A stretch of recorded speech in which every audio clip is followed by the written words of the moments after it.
Throughout all of history, cities are rising and falling, and things are being built and things are being torn down, and it's all pretty natural. It's a cycle that every city goes through. Sometimes it speeds up, sometimes it slows down, but I thought it'd be interesting to take a look at Baltimore district by district and just look at some of the things that in the last 10 or 20 years have disappeared.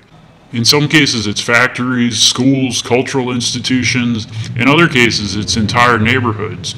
But this video, I'm just going to take a look back and see what we've lost in the last couple decades. As I mentioned, a lot of this is pretty normal, so I'm not necessarily making a judgment one way or the other that the demolitions and things of that sort are good or bad or indifferent. There's so many of these that I decided to break it up by district. So this video is going to look just at the southern district of Baltimore, which includes neighborhoods like Federal Hill, Pigtown, Brooklyn, Curtis Bay, and some of the areas in between. To start out, we're in Westport, which is one of the South Baltimore neighborhoods along the Patapsco River. And what we're looking at right here is the Westport Power Generation Station.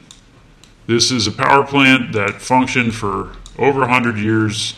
Now, fast forward a few years, and it has been completely demolished. Now, I said I wasn't going to make any judgment calls on any of these, but I will make a little bit of a judgment call on this one. I would have preferred to see this one stick around because unlike some of the other things on this list, this had a pretty interesting history and was fairly significant architecturally and just was all around a neat place. At one point in time, it was, I forget exactly what they classified it as, the largest freestanding concrete structure on the East Coast or something along those lines. So it was more than just a building, but like I said, it was demolished. A lot of times these old industrial buildings are hard to reuse as something else, so that was part of the thought when it came to demolishing it versus trying to reuse it for something else. So next up, we have the Fairfield Homes. This is located in right near Curtis Bay in the south side of the city. And actually, you'll see on here, they aren't even on here anymore. They were demolished in the late 1990s. But it was a small community located in the very industrial South Baltimore area near Curtis Bay. And there's a little bit of a sad story behind this one where because it's right in the middle of a heavily industrial area, there was a lot of health problems that people were having, particularly low-income people lived there, and they were being subjected to exposure of all kinds of chemicals and toxins and things like that. So ultimately, in the 1990s, the city moved people out and they tore the remaining homes down. Next up is also near Curtis Bay. This one's a little bit further south. I don't even know if this one's technically in the city, but it's close enough. This is the Curtis Bay. It's like the Army Depot. It was used in the 19-teens up until the 1950s, I think. But as you can see now,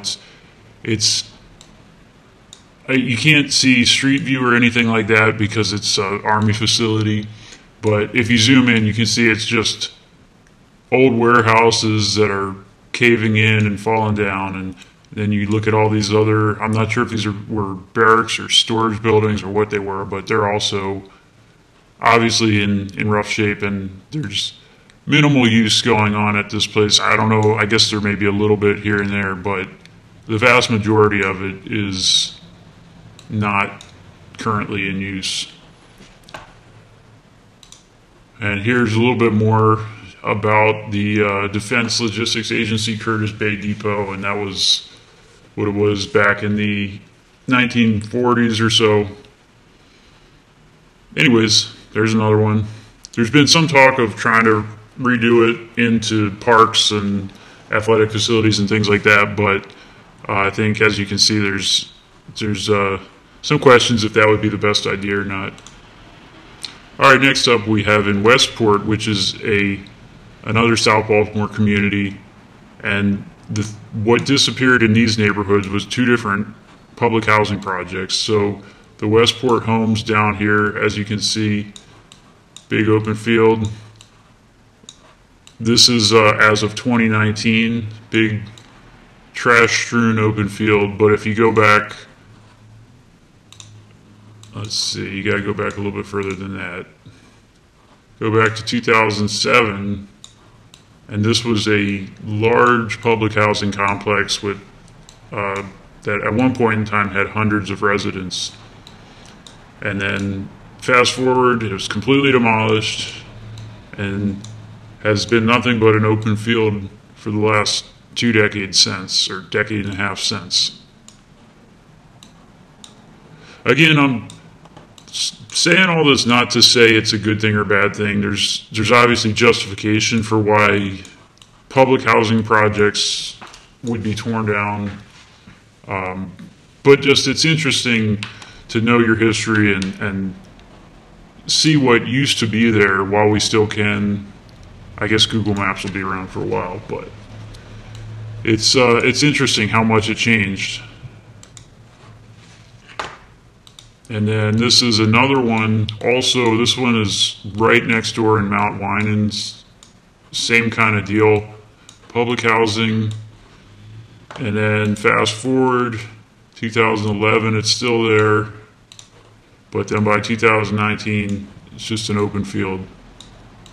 And there was multiple blocks of this. If I go back to look at the aerial view of these, you can see this was the first one that I showed you, this area in here. So it's a pretty extensive area that was torn down. And then the other one, the second one I showed you, was back in these blocks. So not quite as big, but still fairly significant. All right, second to last one I'm going to look at is the Curtis Creek Ship Graveyard. And this one's kind of interesting to me. This one isn't buildings per se, but it's where some ships were just kind of left. I guess they were obsolete, so they were just left kind of to rot away, and that's what they're doing. Don't really have anything to add other than it seems like kind of an interesting place, and I'd like to get out there sometime, see the ships up close before they completely rot away. And then finally, this one will look familiar if you've been to a Ravens game recently. So around the Ravens Stadium was historically very logistics and industry heavy area. And one of the sort of defining features was these brick warehouse buildings. There was a lot of them, but this one on Warner Street, right outside M&T Bank Stadium, is one of the ones that the most people probably have seen. But this was recently torn down to make way for an entertainment venue called the Paramount, which is currently under construction. And actually, interestingly, the Paramount looks pretty similar, minus the windows. But I guess this was another one of those ones where a reuse of the existing building was difficult to do and cost prohibitive. So that's all for this one. Like I said, I'm planning on doing the other 6 or 7 or 8 or however many districts there are. I think there's a lot of really interesting stuff that I'll be able to find and dig up. And if you have any suggestions, leave them in the comments. Always interesting to find new stories on old buildings and old neighborhoods and old factories, and kind of try to see what it used to be. I'm always fascinated by the idea of, like, after the Roman Empire fell, the people that were still living there were living amongst the ruins and weren't really sure where the ruins came from. And I feel like without making a point of remembering your history and being aware of it, it's probably easier than one would think for things to end up that way. So that's sort of the goal of this video series that I'm going to do. Just try to share a little history and learn a little history on my end, and leave it at that.